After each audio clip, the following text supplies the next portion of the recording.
Buenos días, amigos y amigas de Café de Economía. Ya estamos en el segundo domingo de febrero, este febrero que es especial este año por el cual es bisiesto porque tiene 29 días y hay mucha gente que está esperando a los carnavales, está esperando a la juerga de febrero. Dentro de poco también vendrán las marzas, pero después de los carnavales y nosotros a lo nuestro. Como sabéis, empezamos etapa preciosa, etapa que esperemos que sea fructífera en el periódico Es Diario, gracias a la magnífica colaboración de Antonio Martín Beaumont y Benjamín López, responsables de Es Diario, y la verdad que estamos contentos de pertenecer a dicha familia. ¿Os acordáis cómo la semana pasada tuvimos una pequeña discusión entre los componentes de la tertulia de Café de Economía, en la que unos decían de que sí podría haber presupuestos generales del Estado para 2024 y otros decían que no iba a haber presupuestos generales del Estado para 2024? Pues hoy vamos a hablar de esto. Uno de los que, uno de los que decía que no podía haber presupuestos generales del Estado dada la situación de Pedro Sánchez era Víctor Píriz, el secretario general de Economía, Empresas y Comercio de la Junta de Extremadura. Y por otro lado, encabezaba el que sí va a haber presupuestos, nuestro subdirector, Miguel Ángel Paniagua. Hoy vamos a estar con Miguel Cornejo, Miguel Ángel Paniagua y Santiago Sánchez, porque a Víctor Píriz, al que le mandamos un saludo, está en una feria de alimentación en Alemania. Va a comer más costilla de cerdo que la puñeta, aunque el cerdo que lleva él es el preferido de los alemanes, que es el buen jamón extremeño. Pero Miguel Ángel, pongámonos serios y hablemos del tema. Tienes por ahí un pequeño editorial, supongo, ¿no? Sí, un pequeño editorial. Gracias, Eugenio. Bueno, buenos días a nuestros contertulios y a toda la audiencia. Esta semana el Senado ha tirado el techo de gasto que había planteado el Gobierno y los objetivos de estabilidad para los próximos 3 años, así como el plan de reequilibrio que habría planteado el Gobierno como es su obligación por la Ley de Estabilidad Presupuestaria y Sostenibilidad Financiera. Bueno, una ley que obligaba ya en el año 2020 hacerlo, pero llevamos ya 3 años de retraso con este plan de reequilibrio. Entonces el gobierno ahora tiene varias opciones. Hay que pensar que la ley de presupuestos es la principal ley anual que aprueba el Parlamento y que en la que se basa un poco toda la gestión económica de un gobierno, ¿no? Todos sus proyectos de inversión, etcétera, etcétera, ¿no? Entonces, ahora se nos abre un poco la discusión de qué va a hacer el gobierno. El gobierno tiene que volver a mandar otros objetivos y si la segunda vez el Senado vuelve a rechazarlos, pues tendremos que utilizar los objetivos de estabilidad que estaban marcados que se habían enviado a Bruselas en abril del año 2023. Pues sobre esto vamos a hablar y marcaremos un poco nuestras opiniones sobre si creemos que el gobierno al final va a intentar sacar unos presupuestos generales del Estado o si el gobierno no va a querer entrar en la pelea y va a asumir que no va a poder tener presupuestos generales del Estado para este año. Y veremos a ver un poco qué consecuencias tienen estas dos decisiones. Muchas gracias. Miguel Ángel, tú dices que sí va a haber presupuestos generales del Estado, ¿verdad? Sí, Perfecto, pues de ti vamos a pasar a un economista de lujo, a un asesor del Grupo Parlamentario Popular y a una persona que sabe mucho de economía y además sabe los entresijos de los presupuestos. Bueno, Santi, ¿eres de los que dice que va a haber presupuestos o que no va a haber presupuestos? Por otro lado, el techo de deuda se ha tumbado en el Senado. No tiene nada que ver las previsiones que mandó el gobierno de España a Bruselas con la situación real de España, porque el pasado miércoles se ha anunciado que la producción industrial, por ejemplo, bajó un 0,8% y hay muchas historias y no hay que olvidar que a partir de este año la Unión Europea nos puede plantar unas reglas fiscales que pueden deteriorar las inquietudes y los planes de Pedro Sánchez. ¿Qué opinas tú de cómo está la cosa? Por cierto, mójate, ¿sí o no va a haber presupuestos? Bueno, pues yo soy de los que ha mutado en su opinión. Yo empecé pensando que allá por el mes de noviembre que sí que habría unos presupuestos, pero mi sensación actual, y yo creo que cada vez más acrecentada, es que no vamos a tener presupuestos. Lo que ha ocurrido esta semana en el Senado, pues lo que implica es de nuevo tener que iniciar todo el proceso, ya no para el techo de gasto, porque lo que no se vota es el techo de gasto, sí la senda de déficit y este plan de reequilibrio que ha llevado el gobierno al Senado, y tendrá que de nuevo recabar la autorización de las dos cámaras, iniciando otra vez este proceso que por mucho que se quiera acelerar, pues nos va a meter en el mes de marzo, en el mes de abril, y casi va a coincidir con tener que actualizar datos y comunicar objetivos, etcétera, a la Comisión Europea a finales del mes de abril. Yo sinceramente creo que el horizonte es muy complicado. El contexto, además, ya no solo por la inestabilidad parlamentaria, sino por la falta de diálogo y falta de colaboración que tiene el gobierno con el principal partido de la oposición, que era para ver, y quien tiene la mayoría absoluta en el Senado, que es quien te puede abrir la puerta a hacer las cosas, pues como Dios manda. Es que no ha habido voluntad ninguna, o sea, es que no ha habido ni llamadas ni comunicaciones desde el Ministerio de Hacienda a los responsables políticos del Partido Popular. No lo digo yo, sino que lo han dicho ellos en rueda de prensa y en varias ocasiones. La senda de déficit, pues, que nos lleva o nos debe llevar a un déficit público del 2,5 en el año 2026, tiene sus complicaciones. Veremos si somos capaces de cerrar este año con el déficit público en el 3,9, que era como estaba comprometido. La ministra de Hacienda ha dicho en el Senado que efectivamente, que lo veremos el dato en los próximos días, pero que efectivamente se cumplirá esa previsión de un déficit público del 3,9 en 2023. Y el horizonte de alcanzar el 3% de déficit el año que viene, en 2024, a mí se me antoja bastante complicado. Partiendo de que la senda me parece poco ambiciosa, está sustentada en un crecimiento, yo creo que lo hemos comentado en alguna ocasión, del el crecimiento de los ingresos de un 9% en un contexto que sinceramente se me antoja muy complicado. Como comentabas antes, Eugenio, hemos conocido esta semana los datos de producción industrial que acompañan a todos los que ya ha comunicado el INE y el Ministerio de Industria o la Dirección General de macro del Ministerio de Economía, todos indicadores del sector industrial que lo que revelan es que tiene una profunda crisis Es y que a curioso, y su vez, perdona que te interrumpa, que solo se han mantenido de alguna forma estable los bienes de equipo. Lo demás da la sensación que han bajado, con lo cual el índice de producción industrial ha bajado un 0,8. tiene dos consideraciones muy rápidas y ya no me largo más. La primera, además de esto que comentaba de la profunda crisis que tiene el sector y que se ha visto clara en el año 2023, lo que o lo que se ha bebido en la última parte del año demuestra que lo que ha habido es una salida de stocks y una caída de producción. Y eso a su vez viene determinado porque no tenemos ni demanda interna ni demanda externa que tire de la producción industrial.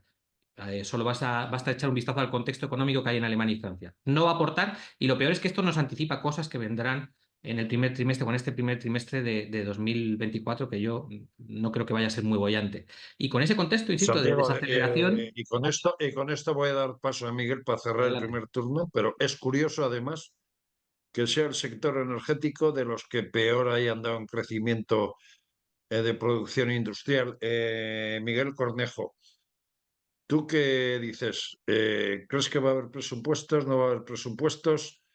Yo, O sea, yo diría que si no hay amnistía, que vote su tía, que eso le puede pasar a Sánchez con el tema de los presupuestos si el señor Puigdemont no ve su amnistía aprobada, con lo cual la situación para Sánchez sería delicada.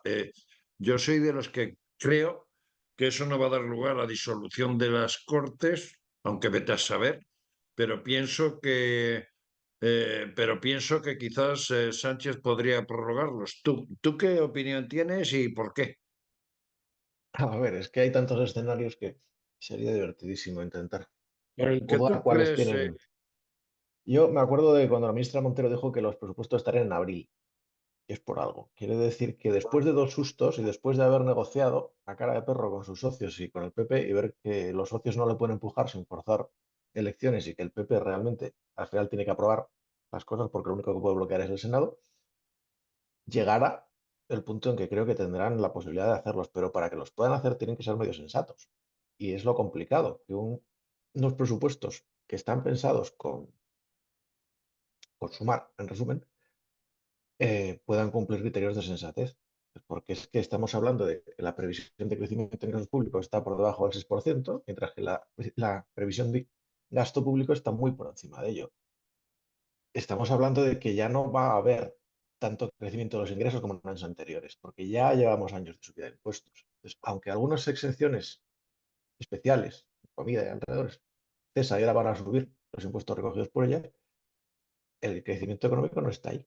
Entonces, si no crece la economía, es un poco difícil que suba el recaudado cuando llevamos 3 años con estos impuestos. Hacer unos presupuestos creíbles y además sensatos es lo que es complicado. A partir de ahí, si le dan algo medio decente al PP, yo creo que prefiere votar algo medio decente a que no haya presupuestos y se vaya improvisando sobre las cuentas del año anterior. Igual Hablando creo de que los eso habrá, y pero van a tardar. hablando de eso y cierro ronda, es muy curioso. Sánchez vivió 3 años con los presupuestos elaborados por señores como Miguel Ángel Paniagua y Santiago Sánchez, y nuestro otro contertulio, Víctor Píriz, y otro que vendrá dentro muy poco, que inició esta tertulia, que es José Vicente Mari. Vivió casi 3 años del trabajo del Partido Popular. Ahora, ¿ahora qué va a hacer? Porque, por ejemplo, Miguel Ángel, se hablaba de que el gobierno iba a subir 14 impuestos en el año 2024, que iba a modificar distintos aspectos de políticas. Hay subida del salario mínimo interprofesional, etcétera, etcétera. ¿Cómo se puede plantear Sánchez unos presupuestos sin pasar por Waterloo o pasando por Waterloo? Obligatoriamente tiene que pasar por Waterloo, eso, pero para aprobar los presupuestos y para aprobar cualquier cosa que tenga que ver, que tenga que ver con el Congreso de los Diputados. Todo tiene que pasar por Waterloo, eso es una obviedad. ¿Cómo lo va a hacer? Pues como hace todo, pues vendiendo lo que haya que vender, si es que no tiene problemas. O sea, él no tiene límites, las líneas rojas, todas las que ha dicho que no iba a cruzar, las ha cruzado todas, y todas las que le quedan por cruzar, Es que es daltónico, ¿no? las irá cruzando poco a poco. Y, y teóricamente también yo pienso que parece que es que no tiene consecuencias. Y efectivamente no tiene consecuencias en el momento, ¿no? Pero yo creo que a medio o largo plazo tiene muchas consecuencias todo lo que está haciendo el presidente Sánchez, eh, muy negativo para este país, ¿no? Yo creo que va a haber presupuestos porque los presupuestos son una herramienta muy importante a la hora de, sobre todo para las inversiones, no tanto para el gasto, que más o menos casi todo lo puedes tener con la prórroga de los presupuestos o modificando créditos. Pero yo creo que las inversiones, sobre todo, que van a ser los pagos que le exigen muchos de sus socios, necesitan unos nuevos presupuestos. Y yo creo que va a hacer lo que sea para aprobarlos. Si no se aprueba la senda de estabilidad y se tiene que basar en la que se envió a Bruselas en abril, pues los hará con esa senda, que es un poco más restrictiva de la que ha planteado, pero es posible hacerla, porque al final él puede jugar con muchas variables a la hora de tomar decisiones. Y fundamentalmente porque además él no tiene problemas en subir los impuestos. O sea, los impuestos van a seguir subiendo. Si te Tienen una parece, cantidad, voy a preguntarle, hablando de impuestos, a Santiago. ¿vale? El presidente del gobierno, en su debate de investidura y en los mentideros políticos, nos dio a entender que en el año 2024, no sabemos si a lo largo de toda la legislatura o de golpe, nos va a subir 14 impuestos, cosa que ya va a dejar a los españoles con el bolsillo no vacío ya, sino que va a tener que cortarse la tela para dársela al Ministerio de Hacienda. Pero luego hay otro aspecto importante, y es la necesidad que decía Miguel Ángel de esos nuevos presupuestos para pagar a Cataluña inicialmente, luego al País Vasco. Pero es que hay también, con el País Vasco hay distintas cuestiones polémicas entre el Partido Nacionalista Vasco y el presidente del gobierno, por ejemplo, con la Caja Única de la Seguridad Social y con otras cosas, que ha prometido en en esos dos decretos que le salieron aprobados, pero que confrontan claramente los intereses de Cataluña con los del País Vasco, ¿no, Santi? Sí, no, a ver, el gobierno, evidentemente, para cuadrar los números y cuadrar la previsión que tiene, pues necesita subir impuestos y así lo ha reflejado, sobre todo el pacto con Sumar, era el que mayor carga, yo creo que también lo comentamos en algún momento en tu programa, Eugenio, es decir, es que la factura que supone para los contribuyentes, para las pequeñas y medianas empresas, para los trabajadores autónomos, para la clase media realmente, que es quien sostiene fiscalmente todo lo que es la tributación del IRPF, pues es que es muy complicado que se pueda escapar de esas subidas de impuestos. Es que es la fuente de la que se nutre. Y esto, pues, a lo que nos lleva es pues, a seguir incrementando la presión fiscal y a seguir haciendo sufrir pues, a las clases que no pueden evitarlo. Las concesiones pues implicarán ya no solo concesiones en materia de inversión, como muy bien decía Miguel Ángel, sino que evidentemente pues los grupos que sostienen al gobierno están incidiendo en otros aspectos, pues como decías, el traslado de toda la gestión de la seguridad social, aunque la ministra ya ha reiterado que no se va a romper la caja única, sino que simplemente pues aparecerá el logo del gobierno vasco, ¿no? Como pagadores de pensiones y de cuestiones, pero a mí me preocupa más quizás Perdona. la De parte hecho, ha que tiene que sido ver con curioso en la Cataluña. sesión de control que hubo el pasado miércoles, como una diputada del PNV le enseñaba los dientes a la ministra Yolanda Díaz, porque decía que las actuaciones que había hecho con respecto a la subida del salario mínimo interprofesional sin consultar con el gobierno vasco suponía una injerencia en las competencias de la comunidad autónoma vasca. En la competencia y en lo que han pactado. Que lo que pactaron era que Exacto. cualquier cuestión se tendría que consultar y acordar primero con el PNV. Y este tipo de peajes es que hacen ingobernable un país. Este mismo peaje lo tienen con Junts, lo tienen con Esquerra, lo tienen con Bildu. Es que es terrible. Para sacar cualquier norma, es que no va a poder cumplir el gobierno y al final va a tener que ir legislando pues de aquella manera y irá tapando agujeros. Pero insisto, la parte que a mí quizás más me preocupa es la presión que puede hacer Junts y Esquerra Republicana, que lo veo más fácil y que ya tenemos anticipos de cómo se derivan tributos o cómo se pueden derivar tributos o cómo se modifica la ley de sociedades de capital para intentar favorecer pues, la recuperación de tejido empresarial en Cataluña. Es todo muy complejo y todos las negociaciones y los acuerdos que pacta Sánchez con sus socios implican movimiento de dinero y más gasto público sobre unos niveles ya desorbitados de gasto público. Aquí nadie quiere hacer una evaluación del No me gasto equivoco, el ni se gasto público en plantea. los 5 años de Sánchez ha subido, o sea, se ha multiplicado por 6, ¿no? Sí, sí, no, sí. Sí, no ha parado de crecer. Es decir, el gasto público que tenemos ahora mismo a nivel global del Estado es que nos vamos a 694.000 millones de euros, algo más de 694.000. Y esto veníamos de unos niveles en 2018 de 503.000 millones de euros. Es que hemos crecido casi 200.000 millones de euros en ese aumento del gasto. Es que es una auténtica barbaridad. Yo de verdad, a mí me preocupa la evolución que pueda tener esto el año que viene y sinceramente de verdad pienso que no va a haber presupuestos y que nos vamos a meter en el mes de junio y entonces el gobierno tendrá que empezar a trabajar ya en los de 2025, que sí que será condición sine qua non disponer de ellos en caso de que no lo logre este año, desde luego. Miguel, visto lo visto la situación de España y con esto que estamos hablando, que se evidencia que vienen tiempos duros y los datos que hemos conocido estos días pues evidencian de que España prácticamente se aleja de las inversiones, su producto industrial se está deteriorando, el sector energético que tanto queremos potenciar va mal.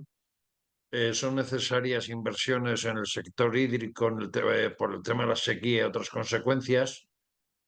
¿Cómo se va a arreglar Sánchez para salir adelante este 2024? Pues como ha hecho hasta ahora, es decir, preocupándose por lo que le importa a él y no por lo que necesitan los demás.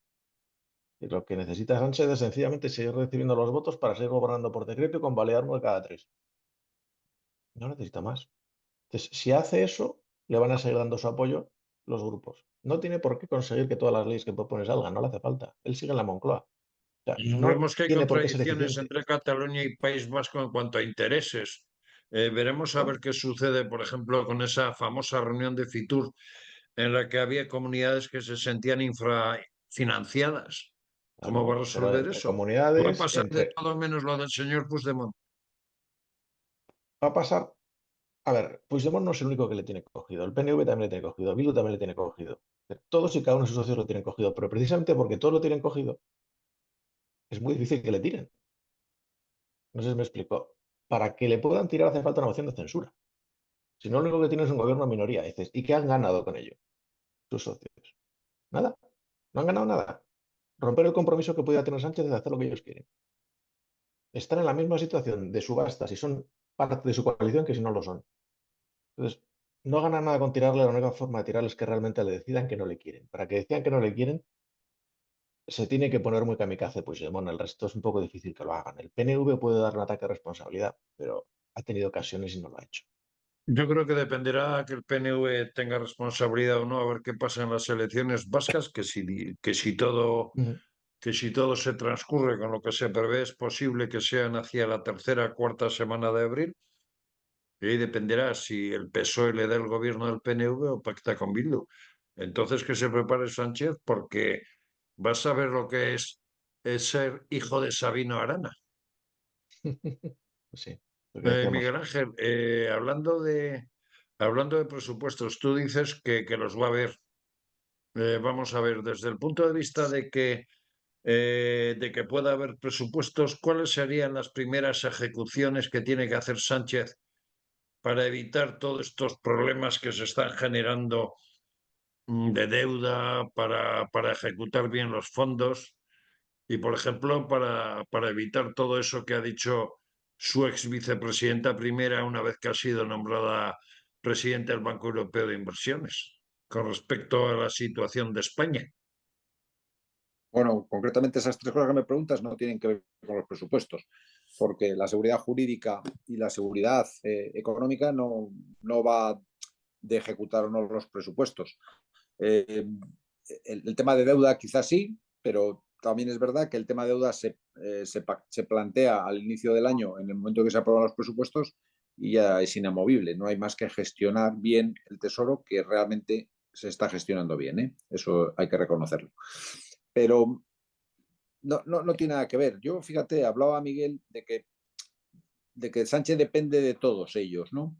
Y yo creo que eso hace que sea viable su continuidad, porque al final, cuando tienes a un presidente del gobierno y a un partido socialista pillado y que sabes que le puedes exigir un montón de cosas, ¿cómo vas a renunciar a eso? ¿Cómo vas a renunciar? Yo creo que ellos presionarán hasta donde puedan y dejarán en algún momento también que siga sin presionar más, porque es que ellos le necesitan, es que no van a tener otra oportunidad igual como Sánchez. Nadie les va a dar todo lo que Sánchez les va a dar. Es imposible, porque no hay ningún otro presidente. Bueno, en el caso nuestro es que es inviable, absolutamente. Sobre todo en el caso de Junts o en el caso de Esquerra Republicana y, por supuesto, en el caso de H. Bildu.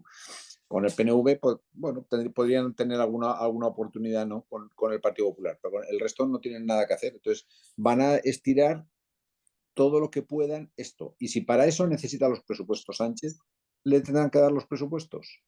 No hay más remedio. Y además ya os digo que los presupuestos son una herramienta muy potente a la hora de poder transferir y realizar todas esas inversiones que necesitan en las comunidades autónomas de donde son ellos, de donde provienen ellos, los partidos independentistas.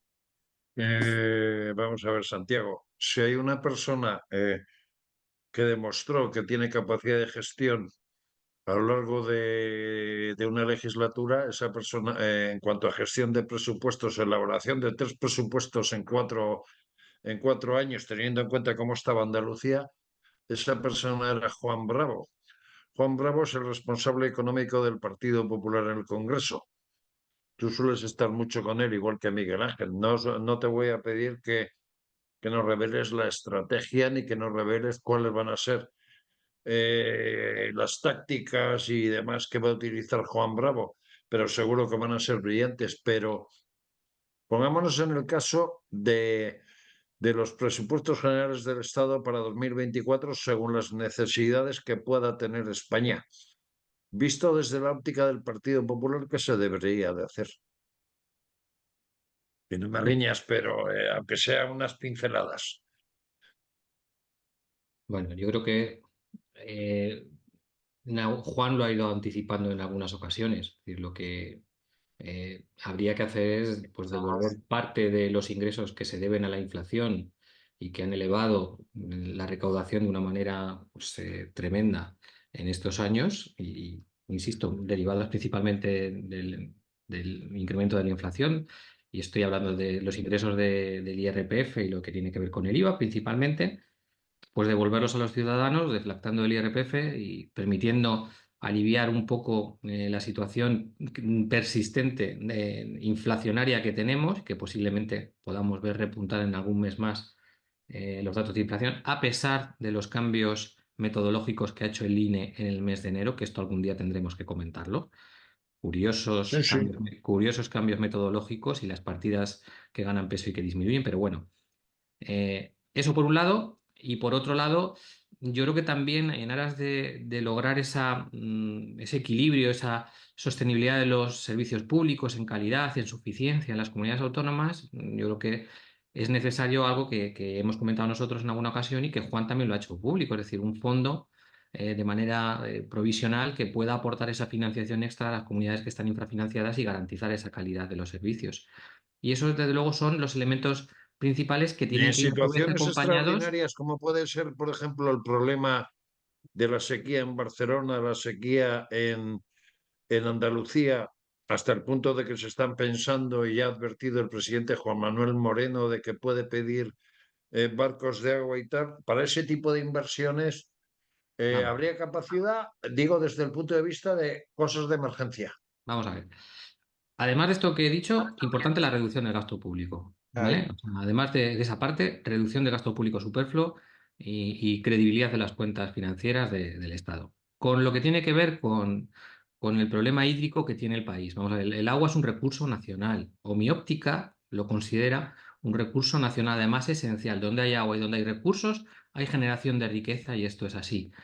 Y hay regiones que han aprendido a gestionar de manera muy eficiente un recurso escaso como es el agua y que reciclan, como en la Comunidad de Murcia, más del 90% del agua y hacen un aprovechamiento fantástico. En mi opinión hay dos problemas.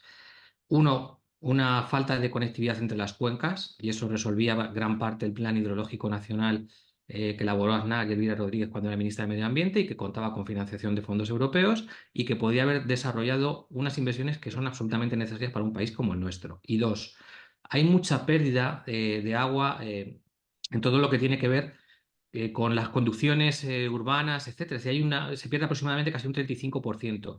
Insisto, y lo he comentado en alguna ocasión, los fondos europeos tienen una magnífica herramienta para haber aprovechado y haber hecho inversiones en materia hídrica, en arreglar esa red y en mejorar sobre todo también todo lo que son los regadíos, hacer una mejora de regadíos. Y esa parte pues se ha obviado prácticamente. Lo que recoge el plan pues me parece muy escaso y en algunos casos hasta desenfocado del objetivo. Ujú. Bien, Miguel, vamos a ver. España está súper endeudada. Unos presupuestos generales del Estado que se tienen que aprobar.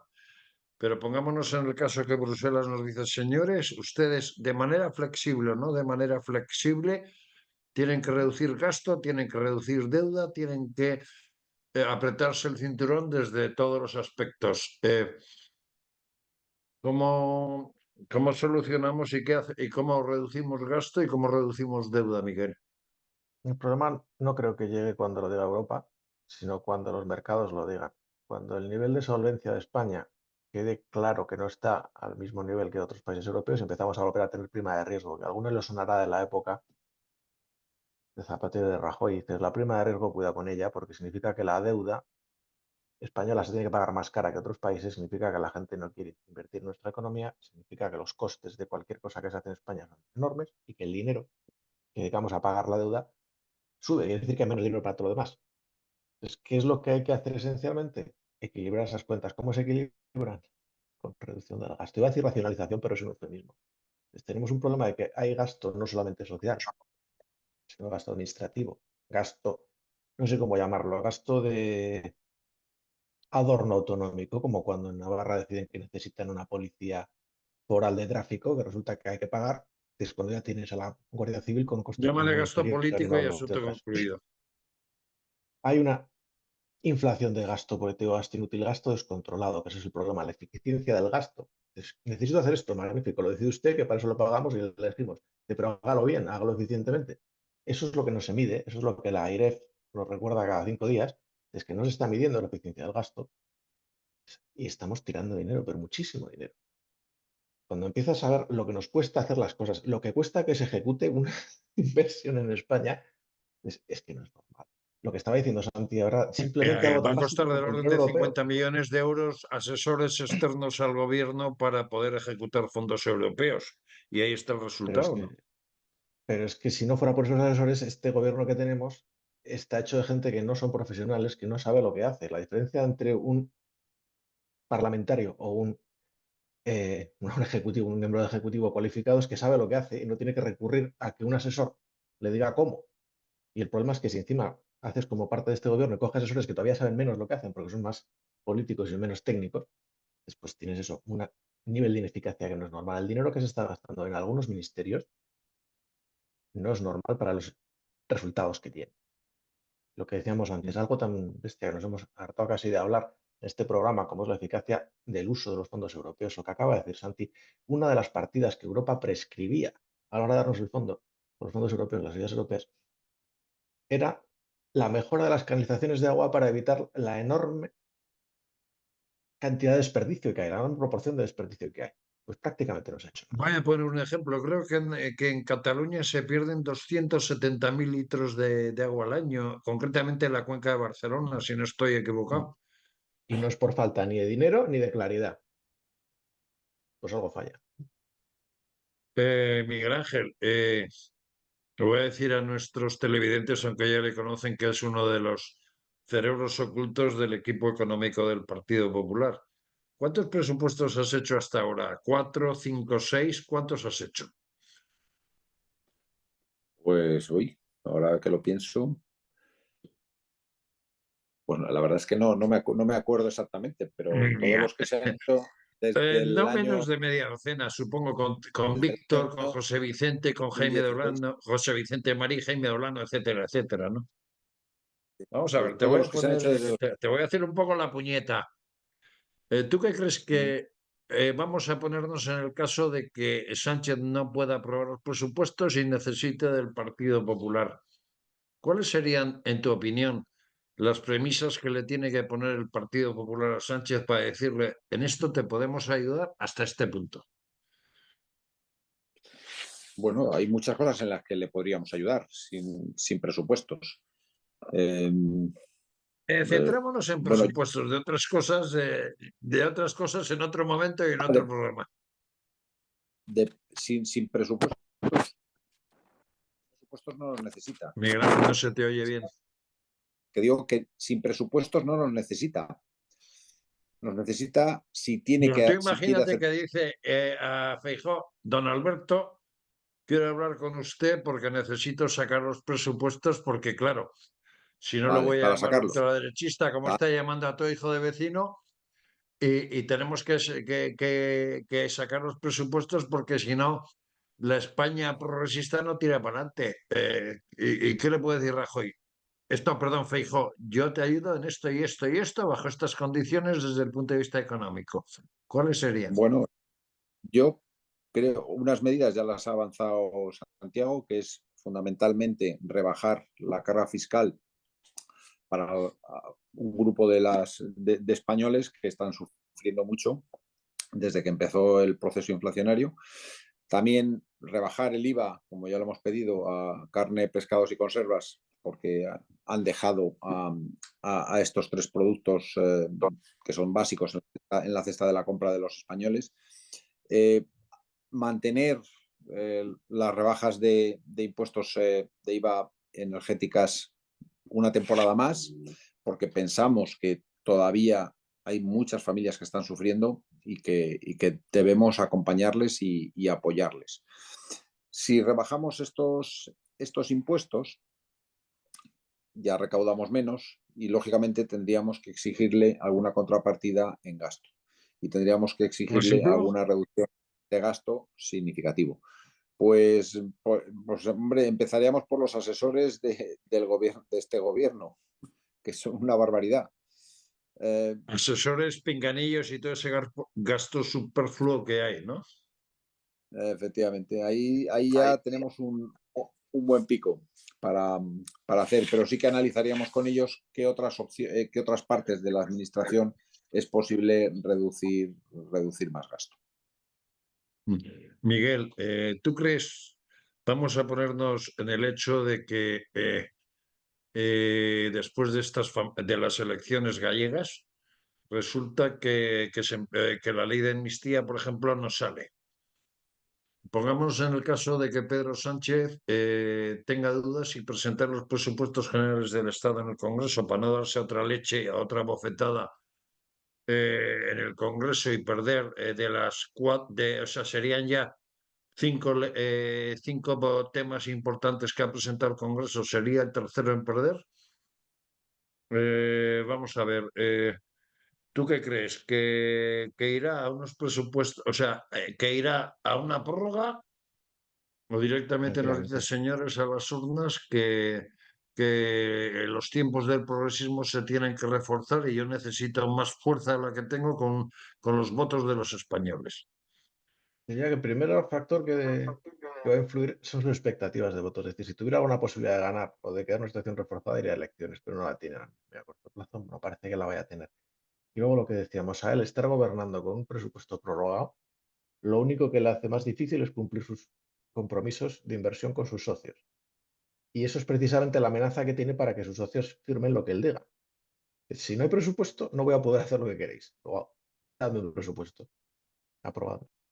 Es que no lo consiga porque sea el PP el que lo pare indefinidamente. Es que indefinidamente no puede.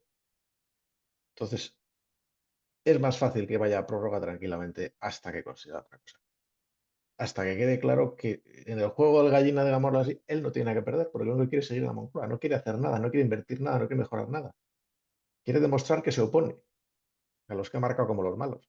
Ese es su argumento electoral. Yo no soy ellos. Y lo va a seguir siendo con presupuestos sin ellos. Si no, lo que puedo decir quizás es que con Feijóo no os coméis una rosca a sus socios, Santiago. Eso ya lo saben y lo hemos explicado. Es decir, los socios lo que tienen es una oportunidad única, como ha dicho Miguel y como ha comentado antes Miguel Ángel. Es que Sánchez necesita cumplir todo lo que le digan para poder seguir en la Moncloa y está atrapado en una tragedia para los españoles y una situación pues muy compleja. Vamos a ver, si la amnistía no sale, yo creo que se acaba la legislatura y la amnistía saldrá. Dependiendo de las fechas y cómo salga, mi duda es no por voluntad de querer cumplir con sus socios, sino porque el tiempo se nos eche encima y las negociaciones se compliquen y todo se dilate y tengamos que irnos a preparar unos presupuestos de 2025. Pero es más por tiempos que por voluntad. O sea, insisto, lo han comentado muy bien tanto Miguel Ángel como Miguel, es que necesitan eh, de la debilidad de Sánchez para exprimir y extraer cuestiones que no van a tener una Sí, pero oportunidad como cuando esta para ordeñas poder demasiado la lograrlo. vaca, a veces llega el calostro, ¿eh? Ya, ya. Y yo que soy medio cántabro sé de lo que digo. Mira, yo tengo la esperanza de que este país llegue un momento en el que no aguante más. Sinceramente te lo digo. Es decir, y lo estamos viendo con lo que está pasando en el campo. Y no es un único sector. Y que esto pueda ser un catalizador del cabreo y del disgusto. A mí me hubiera gustado mucha más contundencia por parte del sector empresarial que hasta ahora ha transigido con determinadas cuestiones sin manifestarse como creo que se debe hacer y va a haber presión para que lo haga. Lo que Mm, pasa es que el sector empresarial español y concretamente la COE tiene un presidente, yo no le voy a llamar timorato porque conozco muy bien a Antonio Garamendi, es un tío decidido, es un tío hecho y derecho, pero últimamente con Sánchez ya, Eugenio, y con Yolanda mira, Díaz está no está Fíjate, cumpliendo el papel se que está debe cumplir el cambiando presidente de la COE.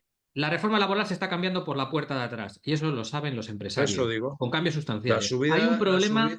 la subida del salario mínimo interprofesional de ese 5% se ha hecho sin la quiesencia de los empresarios y que todavía no les he oído quejarse. No, y el salario mínimo interprofesional está destrozando sectores como el de la agricultura, que si ves cómo está con respecto a los datos de 2019, está pues 15 puntos por debajo en términos de PIB. Se está destrozando la competitividad de las empresas, está cayendo en la inversión extranjera. Si te vas a determinadas ramas empresariales, es que la caída es del 100%. Sectores empresariales donde no se invierte un euro de fuera desde el año 2022. Y cuando empiezas a echar cosas en el carro, llega un momento en el que la situación es compleja y estamos viviendo en una burbuja de deuda y en un sostenimiento de rentas a base de déficit y de deuda, que es lo que está haciendo que el impulso que tiene el PIB se sustente prácticamente en el consumo de las administraciones públicas. Porque es ahora cuando el consumo privado por lo menos ha conseguido igualarlo. Y esta situación, insisto, yo veo muy complejo que salvo un cambio de ciclo brutal, se pueda El ciclo va prorrogar a ir a con una peor. inestabilidad Económicamente a como la nivel que de Europa va tenemos. a peor. Por cierto, Santiago, usted de Navaja sabe mucho, pero de agricultura no me cuente que yo vivo en el corazón del poniente Almería y solo hay 50 millones de metros cuadrados de invernadero. Así que de eso, y por cierto, tiene unos tomates, unos pepinos y unas berenjenas y demás, pistos nudos, por no decir otra cosa. Miguel Ángel, como ya estamos prácticamente fuera de tiempo, vamos a ver.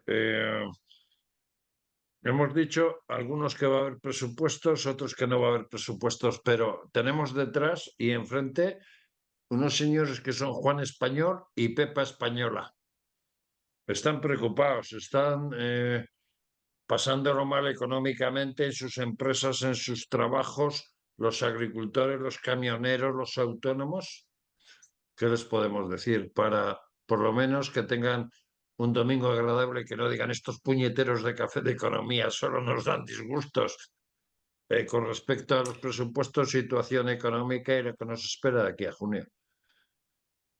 Bueno, pues que en situaciones tan complicadas, pues a nivel personal lo que tiene que hacer cada uno es aguantar y ser valiente en trasladar a todos los demás, a tus entornos, las quejas que tienes sobre lo que está pasando, ¿no? Y por otro lado, que estén tranquilos porque el Partido Popular está construyendo un proyecto sólido, no solo para recuperar la economía y el crecimiento, un crecimiento sostenible, sino además para recuperar un poco todo este daño que se ha hecho a nuestra democracia en estos años que ha gobernado Pedro Sánchez. Que estén tranquilos que nosotros tenemos soluciones para todo eso y tenemos un proyecto que podremos aplicar, espero que más pronto que tarde, y ¿Sabe recuperar a qué me está un recordando, poco la... don Miguel Ángel? ¿Usted se acuerda de José María Aznar López cuando ganó las elecciones generales, que el lema de su campaña fue Soluciones, en el año 1996? Pues bien, amigos y amigas de Café de Economía, esperemos que no os enfadéis mucho con nosotros y que os acordéis de que estamos en Es Diario, que veáis el programa, lo que leéis, y por otro lado también, pues que lo único que pretendemos es informar, formar de alguna forma para que sepáis cómo son las cosas, pero permitidme, por favor, que mande un abrazo enorme a ese sector agrícola español, porque quien suscribe vive en el corazón de Poniente Almería, pero por otro lado no tiene nada más y nada menos que relación con una de las regiones más bonitas de España, como es Cantabria. Y en Cantabria el sector de la pesca, el sector de la conserva y la ganadería. Fijaros hasta qué punto estamos llegando, que Cantabria en el año 2000 tenía 10.500 explotaciones ganaderas. Si había dos regiones en España que eran muy ganaderas y mucho del sector lácteo, eran por un lado Cantabria y por otro lado Galicia. Pues en Cantabria quedan poco menos de 1.000 explotaciones ganaderas y os puedo dar mi palabra de honor que en zonas como el Valle de Soba, allí en el nacimiento del río Asón, o en la zona de Badames, o en las otras zonas, por ejemplo la de cercana a Torrelavega, se está tirando la leche al alcantarillado porque las empresas lácteas no les pagan más de 0,30, 0,50 euros el litro. Así que mi cariño para los agricultores, ganaderos y esos pescadores de Laredo también, y amigos y amigas de Café de Economía. Hasta la semana que viene.